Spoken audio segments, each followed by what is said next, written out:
Mengawali berita pertama pemirsa, Bawaslu Oki dan Pol PP tertibkan alat peraga kampanye dan alat peraga sosialisasi yang melanggar aturan. Selain terpasang di fasilitas umum dan milik pemerintah, sejumlah baliho dinilai melanggar PKPU nomor 15 tahun 2019.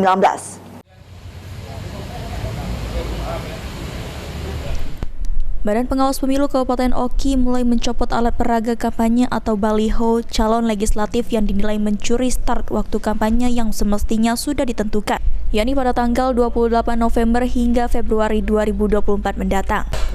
Kasat Pol PP Oki Rayendra Abadi didampingi jajaran Komisioner Bawaslu Oki mengatakan telah menggelar apel gabungan Bawaslu dan Pol PP Oki dalam rangka persiapan penertiban alat peraga sosialisasi atau APS dan alat peraga kampanye atau APK yang terlihat memang banyak melanggar ketentuan Peraturan Daerah Nomor 13 Tahun 2010 tentang Ketertiban Umum dan PKPU Nomor 15 Tahun 2019. Kami bersama-sama Bawaslu penertiban APK, alat peraga kampanye, dan APS, alat peraga sosialisasi, karena ini belum memasuki masa kampanye, dan juga kami akan menyisir APK dan APS yang melanggar Perda nomor 13 tahun 2010, Perda tentang Ketertiban Umum.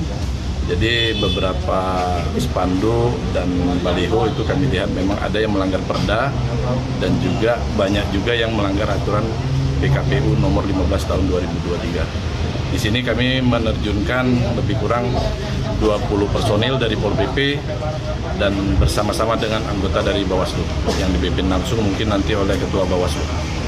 Untuk yang melanggar akan kita tertibkan dan kita amankan baliho-balihonya, tetap kita turunkan, semua kita turunkan. Soal penertiban baliho ini, menurut Rayendra, sebenarnya pihak Bawaslu sudah memberikan surat himbauan ke partai politik agar melepas APK dengan tenggat waktu selama 7 hari, namun masih terkesan bandel.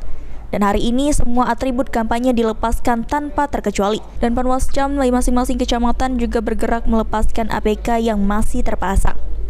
Para caleg diperbolehkan memasang APK pada tanggal 28 November 2023 sampai dengan 10 Februari 2024 seiring dengan masa kampanye ditetapkan.